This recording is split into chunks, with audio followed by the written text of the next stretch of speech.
కళ్ళు మూసుకోండి, చిన్న ప్రార్థన చేస్తున్నాం. పరలోకముందున్న మా తండ్రి, ప్రభు పరిశుద్ధుడా, వందనములు స్తుతులు స్తోత్రములు నాయన. దయగలిగిన తండ్రి కరుణామయుడా, మాతో మాట్లాడండి. ఈ తెల్లవారుజామున వివేకువ కార్యక్రమం ద్వారా దేవా తండ్రి అనేకులకు మేలు ఆశీర్వాదాలు అనుగ్రహించమని యేసు పరిశుద్ధ నామమున వేడుకొచ్చున్నాం తండ్రి. ఆమేన్. ప్రియమైన దేవుని వల్ల యేసు క్రీస్తు ప్రభువారు సిలువకు ముందు చేసినటువంటి చివరి ప్రసంగాన్ని మనం నేర్చుకుంటున్నాం. ప్రియులరా, ఈరోజు అందులో 15వ అధ్యాయం మీద దృష్టి పెట్టాం.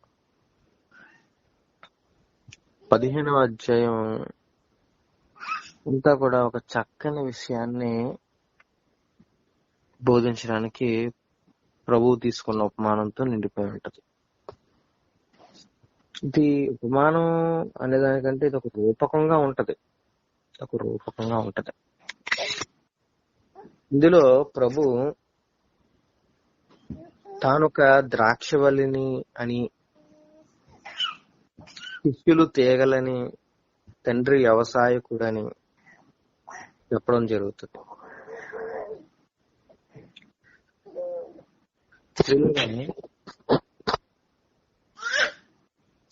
ఒకసారి మనం ద్రాక్షవల్లి గురించినటువంటి విషయాన్ని గమనిద్దాం.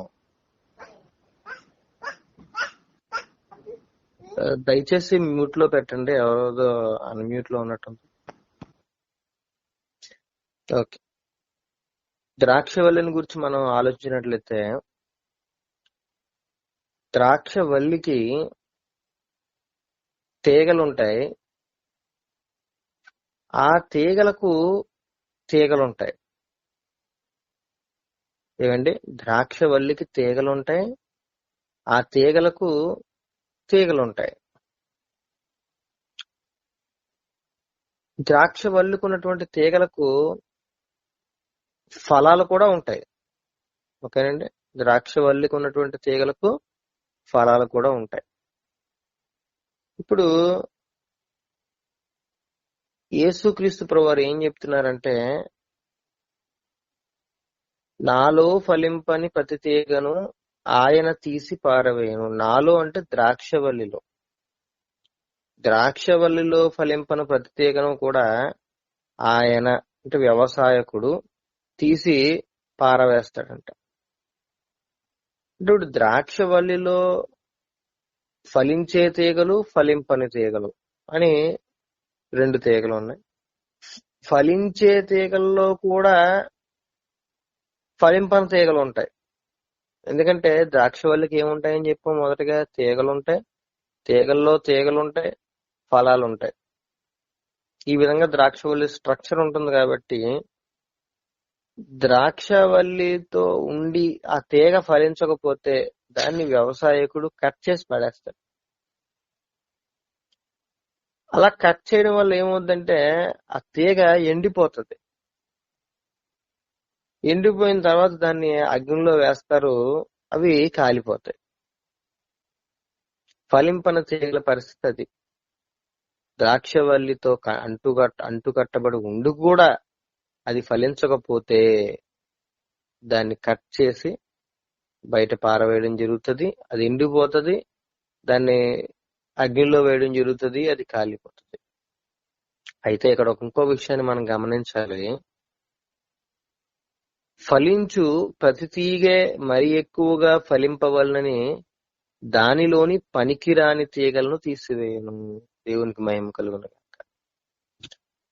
వ్యవసాయకుడు అంట ఫలింపని తీగలు తీసేస్తాడంట, మంచిది. ఫలించే తీగల్లో పనికిరాని తీగలను కూడా తీసేస్తాడంట. ఫలించే తీగలలో పనికిరాని తీగలను తీసివేస్తాడు. ఫలించే తీగ బహుగా ఫలించాలని, ఎక్కువగా ఫలించాలని. ఫలించే తీగలో ఒకవేళ పనికి మాలిన తీగలు ఉంటే కనుక ఆ తీగ ఎక్కువగా ఫలించలేదు. ఎందుకంటే ఫలించాలి అంటే ద్రాక్ష వల్లిలో నుండి సారాన్ని తీసుకోవాలి, అలా తీసుకుంటున్నప్పుడు తీగ సారాన్ని ద్రాక్షవల్లి నుండి తీసుకుంటున్నప్పుడు కొంత సారం ఫలించే వాటికి, కొంత సారం ఫలింపని తీగలకు కూడా వెళ్ళిపోతుంది. ఎందుకు ఈ పనికిరాని తీగలు ఆ సారాన్ని వృధా చేయడం? అందుకే ఏం చేస్తారంటే తీగలు ఫలిస్తున్నటువంటి తీగలు బాగా ఫలించాలని ఆ ఫలించే తీగల్లో ఉన్నటువంటి పనికిరాని తీగలు అనేటువంటి వాటిని తీసివేయడం జరుగుతూ ఉంటది. ఈ ఉపమానం లేదంటే ఈ రూపకం యేసుక్రీస్తు ప్రభువారు తనతో పోల్చుకుని చెప్పడం మనం చూస్తున్నాం. ఇక్కడ ద్రాక్షవల్లిని చూసాం కదా, అది యేసు అంటున్నాడు. వ్యవసాయకుడు తండ్రి అని అంటున్నారు. తీగలు మనమే, మనుషులు, క్రైస్తవులు. యేసులోనికి మనం బాప్తిసం తీసుకున్నాం నీటి ద్వారా. బాప్తిసం తీసుకున్నటువంటి నీవు ఫలించకపోతే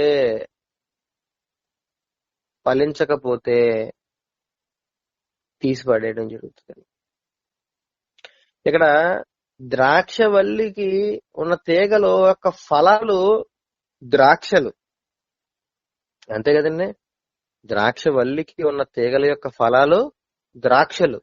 మరి యేసుక్రీస్తుకు అంటుకట్టబడినటువంటి క్రైస్తవుని యొక్క ఫలాలేంటి?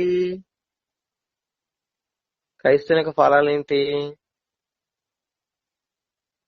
ఏంటి కాదండి, ప్రేమ. ప్రేమ గురించే ఇక్కడ ఈ అధ్యాయంలో చెప్పబడుతుంది, ఇంకేంటి కాదు. నువ్వు యేసుక్రీస్తు వాడివని చెప్పుకుంటూ కూడా నీలో ప్రేమ లేదనుకోండి, వెంటనే కట్ చేసేస్తాడు.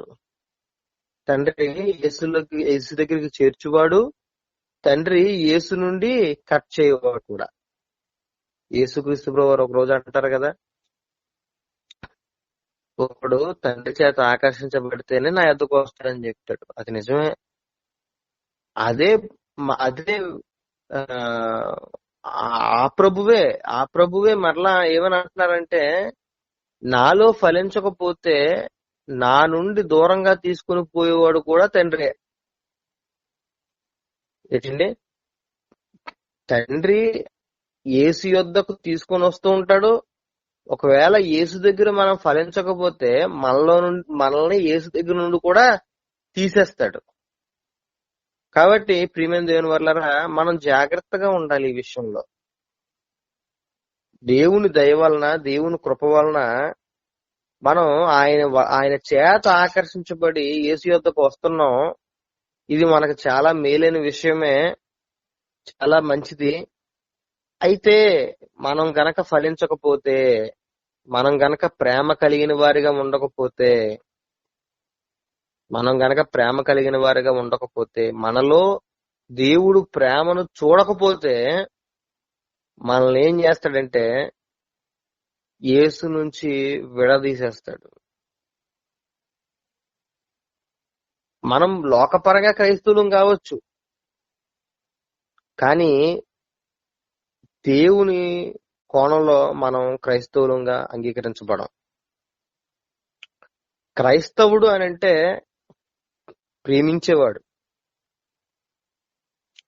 ప్రేమించేవాడే క్రైస్తవుడు. ప్రేమించకపోతే వాడు క్రైస్తవుడు అని ఎంత మాత్రం ఎంచబడ్డు. అదే చెప్తూ ఉంటాడు యేసుక్రీస్తు ప్రభువారు, నేను మిమ్మును ప్రేమించిన ప్రకారం మీరు ఒకరినొకడు ప్రేమించువలనటే నా ఆజ్ఞ. తన స్నేహితుల కొరకు తన ప్రాణం పెట్టువాని కంటే ఎక్కువైన ప్రేమ గలవాడు ఎవడునూ లేడు. చూసారా దేవుని వల్ల ప్రేమించమంటున్నాడు. ఎంతలా ప్రేమించమంటే ఎక్కువగా ప్రేమించమంటున్నాడు. మనం చూసాం కదా ఈ ద్రాక్షవల్లి, ఈ చెప్పబడినటువంటి ద్రాక్షవల్లి ఉపమానంలో ద్రాక్షవల్లితో అంటుకట్టబడినటువంటి తీగలు ఫలిస్తుంటే గనక ఆ ఫలిస్తున్న తీగల్లో ఏవైనా పనికిరాని ఉంటే దేవుడే తీసేస్తాడు. ఇది ప్రతి క్రైస్తవుడు కూడా సంతోషపడవలసినటువంటి మాట. నీవు క్రీస్తుని అంగీకరించి ప్రేమించడం అలవాటు చేసుకుంటూ ఉండగా నువ్వు ప్రేమించకుండా ఉండడానికి ఏదైతే ఆటంకాలు ఉన్నాయో, లేదంటే ఈ మాటను మరొకలా చెప్తున్నాను, మనం మరెక్కువగా ప్రేమించడానికి ఏదైతే ఆటంకపడుతుందో ఆ విషయంలో మనం తొందరపడవలసిన అవసరం ఏమీ లేదు. భయపడవలసినటువంటి పని ఏమీ లేదు. ఖచ్చితంగా దేవుడు ఆ ఆటంకాన్ని నీలో నుండి నాలో నుండి తీసివేస్తాడు. ఎందుకంటే మనం బహుగా ఫలించాలని తండ్రి ఆశపడుతున్నాడు. 8వ వచనంలో ఉంటది, మీరు బహుగా ఫలించుట వలన నా తండ్రి మహిమ పరచబడును, ఇందువలన మీరు నా శిష్యులగుదురు. బహుగా ఫలించాలి, బహుగా మనం మరి ఎక్కువగా ప్రేమించే వాళ్ళంగా ఉండాలని తండ్రి యొక్క కోరిక. మనం మరి ఎక్కువగా ప్రేమించే వాళ్ళంగా ఉండడం కొరకు మనలో ప్రేమకు ఆటంకాలుగా ఉన్నటువంటి ప్రతి దానిని కూడా ఆయన తీసేస్తూ ఉంటాడు. మనం భయపడవలసిన అవసరం లేదు. ప్రియమైన దేవుని వల్లరా, మనం యేసు దగ్గరికి వచ్చినప్పుడు ప్రేమించే వారంగా అవ్వడానికి మనం చెయ్యాలి. మన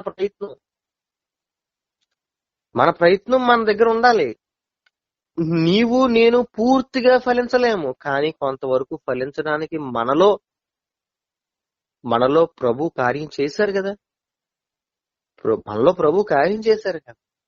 యేసు క్రీస్తు ప్రభు యొక్క ప్రేమను బట్టి నువ్వు కొంతైనా ప్రేమించలేవా? యేసు నీ కొరకు ప్రాణం పెట్టాడే, దాన్ని బట్టి నీవు చిన్న సహాయం అన్నా ఎవరికి చేయలేవా? చిన్న సహాయం అన్నా. యేసులో నువ్వు గనక అంటు కట్టబడి ఉంటే, యేసులో గనక నువ్వు ఉండగలిగితే, యేసు యందు నువ్వు నిలవబడగలిగితే ఖచ్చితంగా నీలో నుండి ఫలం అనేది, ప్రేమ అనేది పుడుతుంది. ప్రియమైన దేవుని వాళ్ళరా, కొంచెం వెనక్కొద్దాం. ఫలించని ప్రత్యేకను ఆయన తీసివేస్తా అన్నాడు కదా. ఇక్కడ ఒక విషయాన్ని మనం గమనిద్దాం. అంటు కట్టేవాడు తండ్రే, ఫలించకపోతే తీసేసేవాడు, కోసేసేవాడు కూడా తండ్రే. ఇస్కరియోతు యోధాను యేసు యొద్దకు చేర్చినవాడు తండ్రే. అదే ఇస్కరియోతు యోధాను ప్రియమైన దేవుని వాళ్ళరా యేసు యొద్ద నుండి తీసుకుని పోయినవాడు తండ్రే. ఎందుకంటే ఇస్కరియోతు యోధ యేసుతో ఉండి కూడా ఫలించలేకపోయాడు, ప్రేమించలేకపోయాడు. యేసుతో ఉండి కూడా ప్రేమించలేకపోయాడు. ఒక స్త్రీ వచ్చి ఒక మిక్కిలి వెలగల అత్తరు తీసుకుని యేసు క్రీస్తు ప్రభు వారిని అభిషేకించినప్పుడు ఆమెను ప్రేమించలేకపోయాడు ఇస్కరియోతు యోధ. ధనాన్ని ఆశపడినటువంటి ఇస్కరియోతు యోధ ఆమెను ప్రేమించలేక ఆమె మీద సనిగినటువంటి సనుగులు మనకు తెలిసండి. బేదలకు ఇవ్వచ్చు కదా, దీన్ని ఎందుకు నాశనం చేస్తున్నావు అని అడిగాడు. నిజానికి అది ఆయన యొక్క అంతరంగంలో ఉన్నటువంటి మాట కాదు. ఆయన అంతరంగంలో ఉన్నది ఏమిటంటే ధనాపేక్ష. యేసుక్రీస్తు ప్రభు వారి దగ్గర ఈయన ఉంటున్నప్పుడు అక్కడ వచ్చే కానుకలు కానివ్వండి, మిగిలిన ఈ ధనం కానివ్వండి, అంతా కూడా ఈయన దగ్గరే పెట్టుకొని ఈయన ఒక మేనేజర్ కింద ఉండేవాడు. ఇస్కరియోతు యోధ ఒక మేనేజర్ కింద ఉండేవాడు. ఆ ధనాన్ని ఇతనే లెక్క చూసేవాడు, ఇతనే ఖర్చు పెట్టేవాడు. యోహాన్ అంటాడు కదా, ఆ డబ్బు సంచులోంచి కొంత కొంత కొంత కొంత దోచేస్తూ ఉన్నాడంట ఇతను. ఇతనికి ధన వ్యామోహం పెరిగిపోయింది.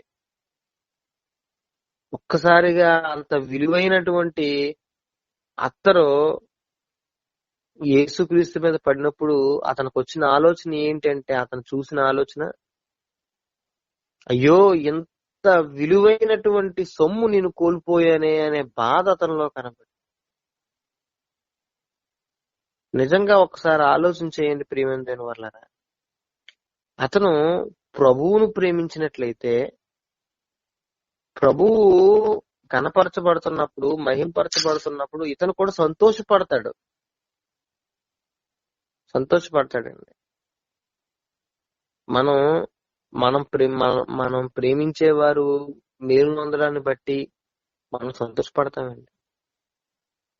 మనం చెప్పుకుంటాం, మన ఫ్రెండ్ ఎవరైనా మంచి ఉద్యోగంలో ఉంటే, నా ఫ్రెండ్ ఈ మంచి ఉద్యోగంలో ఉన్నాడు, సంతోషపడతాం, బాధపడతాం. మన ఫ్రెండ్స్ ఎవరైనా ఒక మంచి ఇల్లు కట్టుకుని, నా ఫ్రెండ్ మంచి ఇల్లు ఉందని చెప్పి మనం సంతోషపడతాం, బాధపడతాం. మన ఫ్రెండ్స్ కి ఎవరికైనా సరే ఏదైనా మేలు జరిగితే మనం చాలా సంతోషపడతాం. ప్రియమైన దేవుని వల్లరా, ఇక్కడ సంతోషం పోయి అసూయ వస్తుంది అంటే ఇతనిలో ప్రేమ లేదు. ఇస్కరియోతు యూదాలో ప్రేమ లేదు. అందుకే ఆ ఫలింపని యొక్క తీగ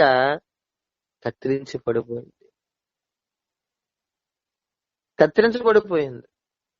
యేసులో నుండి వేరు చేయబడింది. యేసు ఒక చక్కని మాట చెప్తారు, నేను నా 9-10 వచనాలు చదువుతాం.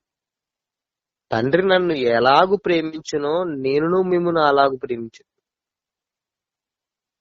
నా ప్రేమయందు నిలిచియుండుడి. తండ్రి ఎలాగైతే యేసును ప్రేమించాడో అలాంటి ప్రేమనే యేసు మనకు అందించాడంటే, ఆ ప్రేమలో ఉండండి అని చెప్తున్నాడు ఆయన. ప్రేమలో ఉండండి, ఆ ప్రేమను విడిచి వెళ్ళిపోకండి, ఆ ప్రేమలో ఉండండి. తండ్రి ఎలాగైతే ప్రేమించాడో అలాగే యేసు ప్రేమించాడు. 10వ వచనంలో అంటాడు, నేను నా తండ్రి ఆజ్ఞలు గైకొని ఆయన ప్రేమయందు నిలిచి ఉన్న ప్రకారము మీరు నా ఆజ్ఞలు గైకొని నా ప్రేమయందు నిలిచి. యేసు ప్రభువారు తండ్రి యొక్క ఆజ్ఞలంట గైకొనంట, ఆ రకంగా తండ్రి యొక్క ప్రేమలో నిలిచి ఉన్నాడంట. మనల్ని కూడా అదే చేయమంట. నేను ఇలా ఉన్నాను, మీరు అలాగే ఉండండి. నేను తండ్రి యొక్క ఆజ్ఞలు గైకొన్నాను, ఆయన ప్రేమలో నిలిచి ఉన్నాను. ఆ విధంగా మీరు కూడా నా ఆజ్ఞలు గైకొని ఆ విధంగా నా ప్రేమలో నిలిచి ఉండండి. ఏంటి ఆజ్ఞ అంటే, మీరు ఒకరినొకరు ప్రేమించుకుంటే నా ఆజ్ఞ. మీరు ఒకరినొకరు ప్రేమించుకుంటే నా ఆజ్ఞ. మీరు ఒకరినొకరు ప్రేమించుకోవాలి. ప్రేమైన దేవుని వల్ల ఇందుకోసం ఏర్పాటు చేసుకున్నాడు. మనం యేసుని ఏర్పాటు చేసుకోలేదండి. 16వ వచనంలో, మీరు నన్ను ఏర్పాటు చేసుకోలేదు, మనం ఫలించాలని, మన ఫలం నిలిచి ఉండాలని యేసు మనల్ని ఏర్పాటు చేసుకున్నాడు. యేసు మనల్ని ఏర్పాటు చేసుకునే యొక్క ఉద్దేశం ఏంటంటే, మనం ఫలించాలని, మనం ప్రేమించే వారిగా ఉండాలని, ఒకరినొకడు ప్రేమించుకునే వారంగా ఉండాలని. ఈ రోజు చూస్తే ప్రియమైన దేవుని వల్లరా, క్రైస్తవులు ఒకరినొకరు ప్రేమించుకుంటున్నారా? యేసు 15వ అధ్యాయం అంతా చెబుతున్న మాట ఏంటంటే, మీరు ఒకరినొకరు ప్రేమించుకోవాలి, ఆ ఒకరినొకరు ప్రేమించుకోవడమే నాలో నిలిచి ఉండడం. మీరు ఒకరినొకరు ప్రేమించుకోకపోతే నా నుండి తండ్రి మిమ్మల్ని వేరు చేసేస్తాడు. తద్వారా మీరేమిటంటే ఎండిపోతారు. యేసులో జీవం ఉంది, ఆయన యందు నిలిచుంటే మనం జీవించే వారిగా ఉంటాం. ఆయనకు వేరుగా ఉంటే మనం నశించిపోతాం, ఎండిపోతాం మనం. ద్రాక్ష వల్లికి అతకబడి ఉన్నంతసేపు కూడా ఆ తీగ పచ్చగా చక్కగా జీవంతో ఉంటది. ఎప్పుడైతే ఆ తీగ విరిచివేయబడి పారవేయబడుతుందో అప్పుడేమవుతుంది? ఎండిపోతుంది. ఎందుకు ఎండిపోతుంది? జీవం లేదు కాబట్టి. ఇస్కరియోతు యూద ఎందుకు ఉరిపెట్టేసుకున్నాడు? ఎందుకు లోకంలో పడిపోయాడు? ఎందుకు సాతానికి అప్పగింపబడిపోయాడు? ఎండిపోయాడు. ఎప్పుడైతే యేసు యొద్ద నుండి బయలుదేరాడో సాతాను అతనిలో ప్రవేశించాడు, ఎండిపోయాడు. యేసు విడిచిన క్షణంలో సాతాను అతనిలోకి ప్రవేశించాడు. సాతాను అంటే మరణం. యేసువే జీవం అయినట్టు సాతానే మరణం. జీవాన్ని విడిచిపెడితే మరణం అయిపోతామండి. ఎండిపోయాడు. తర్వాత ప్రభువుని అమ్మివేసి గొప్ప ద్రోహి అయిపోయి నరకానికి పోయాడు, అగ్నిలో వేయబడిపోయాడు. జీవాన్ని కోల్పోయాడు, నరకానికి పోయాడు. ప్రియమైన దేవుని వాళ్ళు ఇదంతా ఎందుకు జరిగిందంటే యేసుతో ఉండి ఫలింపలేకపోయాడు ఇస్కరియోతు. మనం కూడా ఈ విషయాన్ని ఆలోచన చేసుకోవాలి. మనం ఫలించే వాళ్ళంగా ఉన్నామా? అంటే ఒకరినొకరు ప్రేమించుకునే వాళ్ళంగా ఉన్నామా?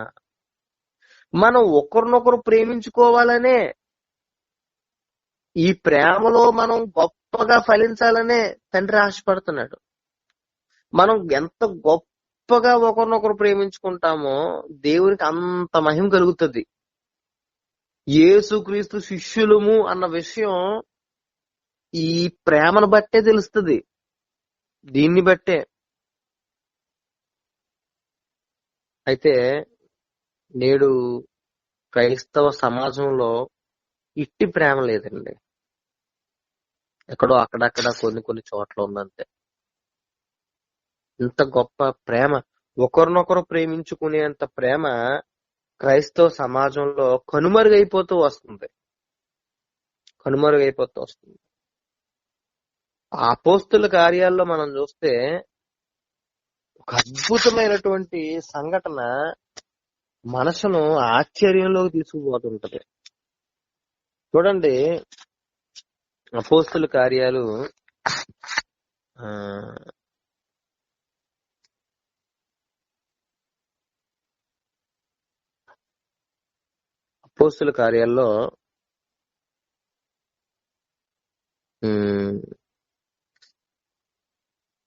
వారు చరస్థిరాస్తులు నమ్మి 45వ వచనం, 2వ అధ్యాయం 45వ వచనం, వారు 44 నుంచి చూద్దాం. విశ్వసించిన వారందరూ అంటే యేసుక్రీస్తునందు విశ్వాసం ఉంచిన వారు క్రైస్తవులు అందరూ కూడా ఏకముగా కూడి తమకు కలిగినదంతయు సమిష్టిగా ఉంచుకునిరి. ఇదియుగాక వారు తమ చరస్థిరాస్తులు నమ్మి అందరికిని వారి వారి అక్కర కొలది పంచిపెట్టిరి. మరియు వారేక మనస్కులై ప్రతిదినము దేవాలయంలో తప్పక కూడుకొనుచు ఇంటింటా రొట్టె విరుచుచు దేవుని స్తుతించుచు ప్రజలందరి వలన దయ పొందిన వారై ఆనందముతోనూ నిష్కపటమైన హృదయముతోనూ ఆహారం పుచ్చుకొనుచుంటిరి. ఈ తార మనం చదువుతున్నప్పుడు ఇది నిజంగా ఒక ఆశ్చర్యమైన సంగతిగా మనం గుర్తిస్తుంటాం. ప్రియమైన దేవుని వారలారా, అందరూ కలిసి ఏకంగా ఉన్నారంటే, అన్ని వేల మంది ఏకంగా ఉన్నారంటే ఎంత ప్రేమ వాళ్ళలో ఉండుండాలి. ప్రియమైన దేవుని వారలారా, ఆలోచించేయండి. వారు బహుగా ఫలించిన వాళ్ళు, వారు బహుగా ఫలించిరి. వారు ఒకరినొకరు ప్రేమించుకుంటున్నారు. వారు ఒకరిని ఒకరు ఎంతగా ప్రేమించుకున్నారంటే, అందులో ఆస్తులు ఉన్న వాళ్ళు ఉంటారు కదండి. 3000 మందిలో కొంతమంది ఆస్తి పరులు ఉంటారు, మరి కొంతమంది బేదలు ఉంటారు. ఈ ఆస్తి ఉన్న వాళ్ళు ఏం చేశారు తెలుసా? వాళ్ళకు ఉన్న ఆస్తులను అమ్మి అవసరాల్లో ఉన్న వాళ్ళు ఉంటారు కదా, అప్పులు ఉన్న వాళ్ళు ఉంటారు కదా, ఈ అప్పులున్న వాళ్ళకి పంచి పెట్టారంట, మీరు అప్పులు తీర్చేసుకోండి అని. ఆస్తులు అమ్మి, ప్రియమైన దేవుని వాళ్ళారా, ఒకరి ఆస్తులు అమ్మి మరొకరి యొక్క అప్పులు తీర్చారు, మరొక యొక్క అవసరాలను తీర్చారు.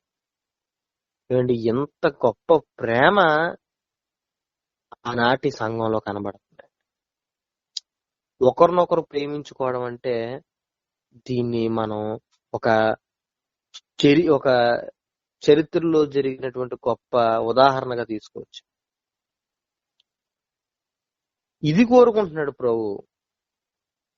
దీని వల్లనే మనం యేసు శిష్యులు అని అర్థమవుతుంది. అందుకే జనులందరి వలన వారు దయ పొందిన వారు అయ్యారు, ప్రజలందరి వలన దయ పొందిన వారు అయ్యారండి వాళ్ళు.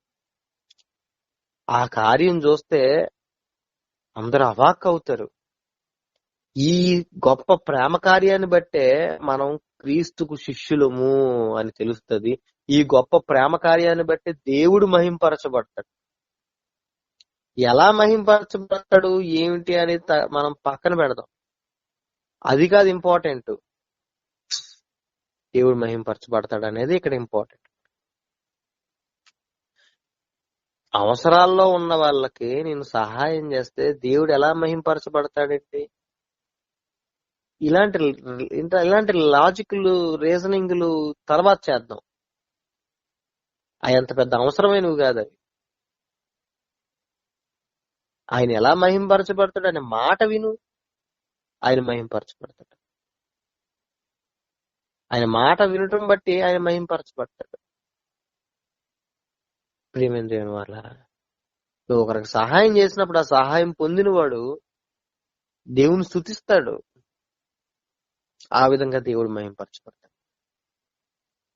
మరే విధంగా అయినా కూడా దేవుడు మహింపరచబడతాడు.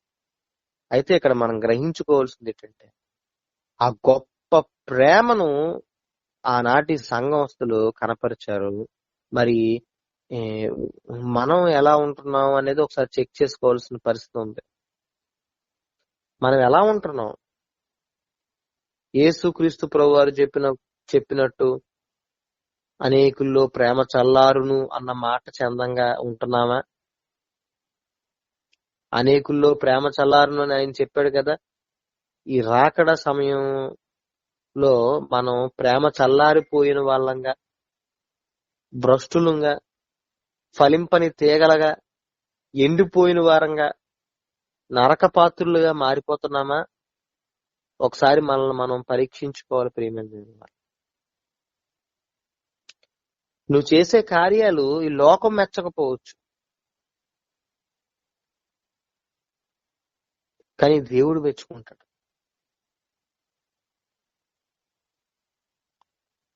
నువ్వు చేసే పనులు సహోదరుల ప్రేమ నిమిత్తం, ఒకరినొకరు ప్రేమించుకోవడం కొరకు నువ్వు చేసే పని, అది లోకస్తులు చాలా విచిత్రంగా చూడొచ్చు, లోకస్తులు నిన్ను హింసించవచ్చు, లోకస్తులు నిన్ను బాధించవచ్చు, తిట్టొచ్చు, కొట్టొచ్చు, ఏదైనా చేయొచ్చు. అలాంటప్పుడు మనం జ్ఞాపకం చేసుకోవాల్సింది ఏంటంటే, మన ప్రభువును కూడా లోకం అలాగే చూసింది అనే విషయం. ప్రభు అంటారు కదా, దాసుడు యజమాని కంటే గొప్పవాడు కాదు. యేసుక్రీస్తు ప్రభు వారిని లోకం ద్వేషించింది, నువ్వెంత నేనెంత? యేసుక్రీస్తు ప్రభు వారిని లోకం హింసించింది, నువ్వెంత నేనెంత? ఆయన చేసింది ఏంటి? ఎందుకు లోకం ఆయన ద్వేషించింది? ఏం చేశాడు ఆయన? ఆయన ఏం చేశాడని లోకం ద్వేషించింది? ఏం చేశాడు ఆయన? ప్రేమించాడు. ఎవరైతే ఆయన మాట వింటారో, ఎవరైతే ఆయనకు లోబడతారో వారిని దేవుని కుమారులుగా మార్చేశాడు. ఈ పని చేసినందుకు లోకం ఆయన ద్వేషించింది.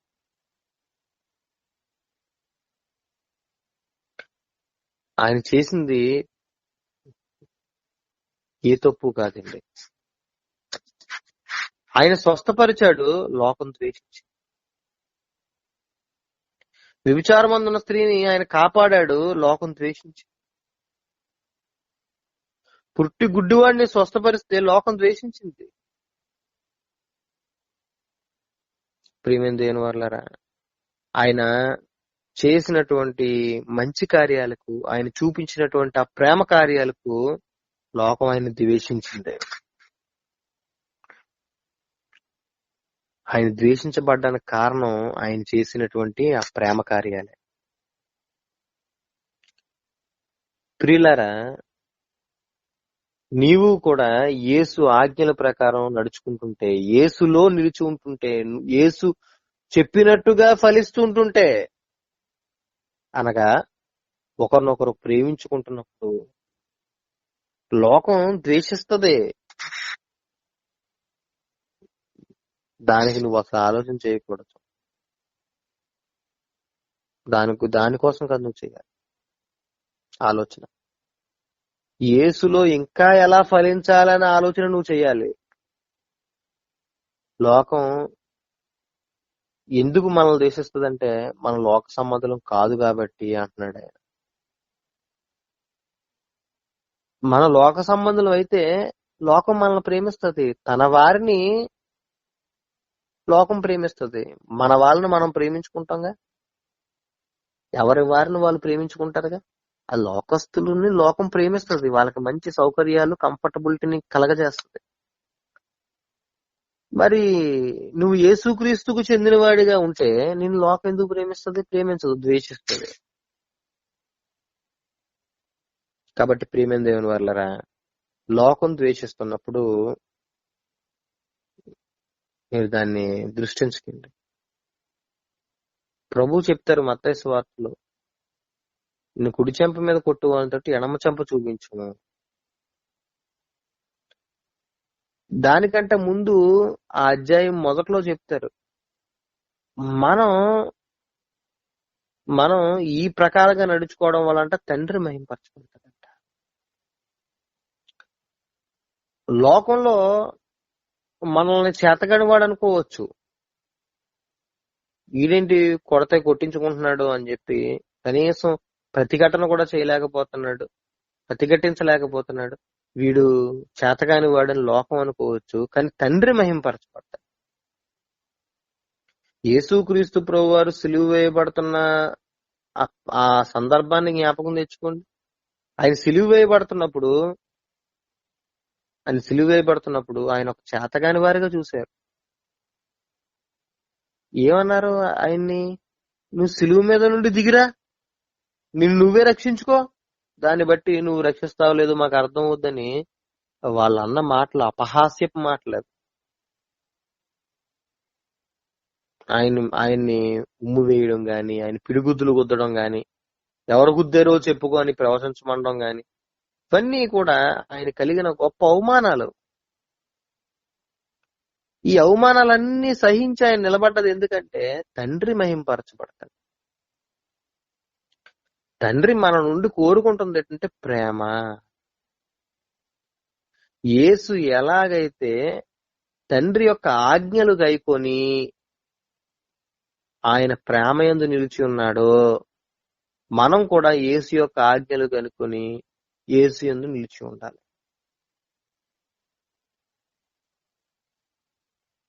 యేసు ఎలాగైతే తన ప్రాణం పెట్టినంతగా మనల్ని ప్రేమించాడో, మనం కూడా మన ప్రాణం పెట్టినంతగా ఒకరినొకరు ప్రేమించుకోవాలి. ప్రేమైన దేవుని వల్లరా, మనం ఒకరినొకరు ప్రేమించలేకపోతే గనక మనం కత్తిరించబడిపోతాం. ద్రాక్షవల్లి నుండి మనం వేరు చేయబడతాం. అది చాలా ప్రమాదం. ఇస్కరియోతు యోధానే జ్ఞాపకంలో పెట్టుకోండి మీరు. ఆయన ఒక గొప్ప పాఠం మనకి. ఇస్కరియోతు యోధా జీవితం మనకు కళ్ళ ముందు కనబడుతూ ఉండాలి. ఇప్పుడు ఆయన యేసును ప్రేమించలేదు. ఆయన ఇస్కరియోతు యోధా శిష్యులను ప్రేమించలేదు. యేసును ప్రేమించలేదు, శిష్యులను ప్రేమించలేదు. ఆయనలో ప్రేమ లేదు. ఇస్కరియోతు యోధా ప్రేమించని కారణం చేత కత్తిరించబడ్డాడు. ఎప్పుడైతే కత్తిరించబడ్డాడో సాతానుకు అప్పగించబడ్డాడు, నరకానికి పోయాడు. మనం ఇదే విషయాన్ని జ్ఞాపకంలో ఉంచుకోవాలి. మనం ప్రేమించే వారంగా లేకపోతే చాలా ప్రమాదం. ఒకవేళ నువ్వు ప్రేమించేవాడిగా ఉంటే నువ్వు మరి ఎక్కువగా ప్రేమించాలని నీలో ఏదో ప్రేమకు ఆటంకాలుగా ఉంటాయి. వాటిని దేవుడు తీసేస్తాడు. భయపడకు. నేను సంపూర్ణంగా ప్రేమించలేకపోతున్నానే అని దిగులు చెందకు. ఖచ్చితంగా దేవుడు పని చేస్తున్నాడు. ఆయన నీలో ఉన్న పనికిరాని తీగలను కట్ చేసేస్తాడు. నువ్వు బహుగా ఫలించాలని నీకన్నా ఎక్కువ శ్రద్ధ తీసుకుంటాడు ఆయన. నువ్వు బహుగా ఫలించాలని ఆయన నిన్ను ఏర్పాటు చేసుకున్నాడు.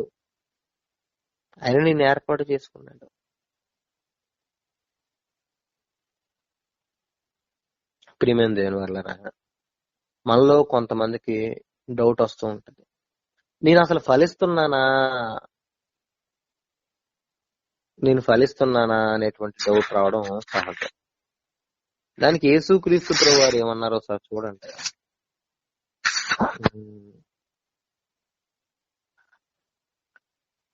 14వ అధ్యాయం 10-11 వచనాలు. 10వ వచనం మధ్యలోంచి మాట్లాడుతున్నాను. 14వ అధ్యాయంలో 10వ వచనం మధ్యలోంచి మాట్లాడు. తండ్రి నా యందు నివసించుచు తన క్రియలు చేయుచున్నాడు. తండ్రి యందు నేనును నా యందు తండ్రియు ఉన్నామని నమ్ముడి, లేదా ఈ క్రియలు నిమిత్తమైన నన్ను నమ్ముడి. చూడండి 11వ వచనం, 14వ అధ్యాయం 11వ వచనం. తండ్రి యందు నేనును నా యందు తండ్రియు ఉన్నామని నమ్ముడి, లేదా ఈ క్రియల నిమిత్తమైన నన్ను నమ్ముడి అంటున్నాడు. ఈ మాటను దృష్టిలో పెట్టుకున్నారు కదా. ఇప్పుడు మీరు ఇక్కడ ఒక మాట చూడండి. 7వ వచనం, 15వ అధ్యాయం 7వ వచనం. నా యందు మీరును మీ యందు నా మాటలో నిలిచి ఉండిన యెడల మీకేది ఇష్టమో అడుగుడి, అది మీకు అనుగ్రహింపబడును. తర్వాత ఇంకొక మాట కూడా చూపిస్తాను.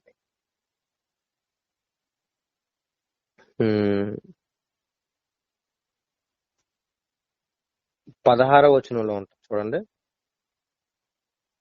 16వ వచనంలో, మీరు నన్ను ఏర్పరచుకోలేదని చెప్పిన పిమ్మట మీరు నా పేరట తండ్రిని ఏమడుగుదురు అది ఆయన మీకు అనుగ్రహించున్నట్లు మీరు వెళ్లి ఫలించుటకును మీ ఫలము నిలిచిండుటకును నేను మిమ్మును ఏర్పరచుకుని నియమించి తిని. ప్రియమైన దేవుని వారలారా, ఈ 3 వచనాలలో నుండి ఒక విషయాన్ని మనం గ్రహించుకుందాం. యేసు తండ్రి యందు నిలిచి ఉన్నాడు. తండ్రి యేసు యందు నిలిచి ఉన్నాడు. ఒకరి ఎడల ఒకరున్నారు. ఎలాగ మనకి ఈ విషయం తెలుస్తుంది అంటే, ఇదిగో ఆ క్రియలు కనబడుతున్నాయి.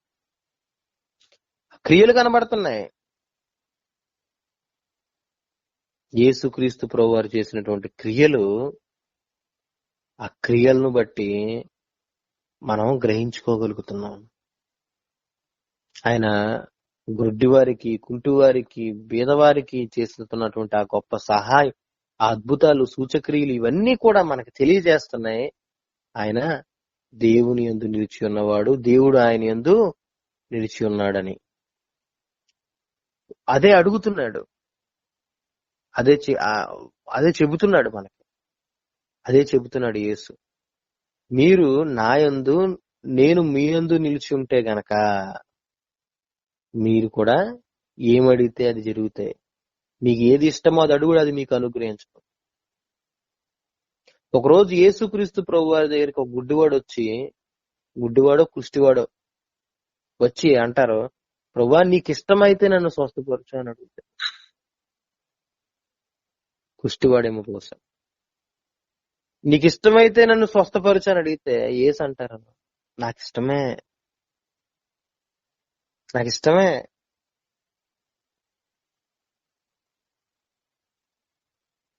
చూడండి ప్రియమైన దేవుని వల్ల, ఆయనకి ఇష్టమే. ఆ ఇష్టాన్ని దేవుడు అక్కడ క్రియల రూపంలో కనపరిచాడు. ప్రియమైన దేవుని వల్ల, నువ్వు దేవుని యందు నిలిచి ఉన్నప్పుడు, దేవుడు నీ యందు నిలిచి ఉన్నప్పుడు, అనగా యేసు నీ యందు నిలిచి ఉన్నప్పుడు, నువ్వు యేసు యందు నిలిచి ఉన్నప్పుడు. ఇది అర్థం కావడం కోసం ఇంకో మాట చెప్తున్నా మరలా. యేసు ప్రేమిస్తున్నట్టు నువ్వు కూడా ప్రేమించేవాడుగా మారినప్పుడు, ఒకరినొకరు ప్రేమించుకోండి అని యేసు చెప్తున్నటువంటి ఆ ఆజ్ఞను నువ్వు పాటిస్తున్నప్పుడు, నువ్వు ప్రేమించేవాడుగా ఉన్నప్పుడు, నువ్వు అడుగు, దేవుడు చేస్తాడు కార్యం. నువ్వు ఆయన యందు నిలిచి ఉన్నావు అని నీకు ఒక కన్ఫర్మేషన్ నీకు ఇస్తాడు. కన్ఫర్మేషన్ కాకపోతే ఒక ఎష్యూరెన్స్ లాంటిది నీకు ఇస్తాడు. ప్రియమైన దేవుని వాళ్ళరా, కాబట్టి మనం ఈ ద్రాక్షవల్లి ఉపమానం ద్వారా నేర్చుకున్నటువంటి సంగతులని మర్చిపోయే వాళ్ళంగా ఉండకూడదు. ద్రాక్షవల్లి యేసు ప్రభువారు, యేసుతో ఉన్నటువంటి నీవు, యేసు శిష్యుడిని అని చెప్పుకుంటున్నటువంటి నీవు ప్రేమింపని వాడిగా ఉంటే కట్ చేయబడతావు. యేసు శిష్యుల్లో ఒకరిగా లెక్కించబడవు. ఇస్కరియోతు యూద యేసు శిష్యుల్లో ఒకటిగా తర్వాత లెక్కించబడలేదండి. తర్వాత లెక్కించబడలేదు. యేసు క్రీస్తు శిష్యులుగా నువ్వు ఉండాలి అని అంటే గనక నువ్వు ప్రేమించేవాడిగా ఉంటేనే, దాని వల్లనే నువ్వు ఆయన శిష్యుడు అని తెలుసుకోగలుగుతావు. ప్రేమను బట్టి నువ్వు ఆయన శిష్యుడు అవుతావు. నీలో ప్రేమ లేనప్పుడు నువ్వు ఆయన శిష్యుడు కాదు. ఇది మొదటిది. రెండవదిగా చూస్తే, అయ్యో నేను సరిగా ప్రేమించలేకపోతున్నానే అని నువ్వు దిగులు చెందాల్సిన అవసరం లేదు. దేవుడు ఖచ్చితంగా నీలో ప్రేమకు ఆటంకంగా ఉన్న వాటిని తీసేస్తాడు. నువ్వు యేసులో ఫలించడం అంటూ ఫలిస్తున్నావుగా, ఒకటో రెండో ఫలాలు వస్తున్నాయిగా, కొద్దో గొప్ప ప్రేమించగలుగుతున్నావుగా. ఇదిగో దేవుడు ఖచ్చితంగా నేను చూడవచ్చి నీలో ఉన్నటువంటి ఆ ప్రేమ ఆటంకాలను తొలగించేస్తాడు. సంపూర్ణంగా ప్రేమించేవాడిగా, బహుగా ప్రేమించేవాడిగా నిన్ను మార్చేస్తాడు. ప్రియమైన దేవుని వర్లారా, చూడండి ఒకసారి శిష్యుల జీవితాల్ని. వారు ఏ విధంగా బ్రతికారు అని చూస్తే, వారు యేసు క్రీస్తును పోలి బ్రతికారని మనకు అర్థమవుతుంది. యేసు ఎలాగైతే ప్రాణం పెట్టిన వాడుగా ఉన్నాడో, శిష్యులు కూడా ప్రాణం పెట్టిన వాళ్ళుగా ఉన్నారు. ప్రియమైన దేవుని వర్లారా, యేసు క్రీస్తు యొక్క ప్రేమ సువార్తను వెదజల్లడం కొరకు, లోకమంతటా కూడా దాన్ని తీసుకుని వెళ్ళడం కొరకు వారు తమ ప్రాణాలను పెట్టారు. ఈ సువార్త ఎందుకు ప్రకటించారు? ఈ సువార్త ప్రకటించడం వల్ల కలిగేటువంటిది ఏంటి అంటే, సువార్త విన్నవాడికి నిత్య జీవం కలుగుతుంది. సువార్త విన్నవాడికి ప్రయోజనం. వినేవారి ప్రయోజనం కొరకు వీళ్ళ ప్రాణాలని ఖర్చు పెట్టవలసి వచ్చింది. అంటే ఒక విషయం చెప్పాలనుకుంటున్నాను. ఇక్కడ సువార్త ప్రకటిస్తున్నప్పుడు దాన్ని ఎవరైతే వింటారో వాడు బాగుపడతాడు, వాడు రక్షించబడతాడు.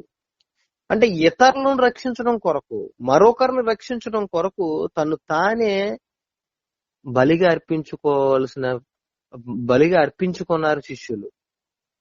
యేసు ఎలాగైతే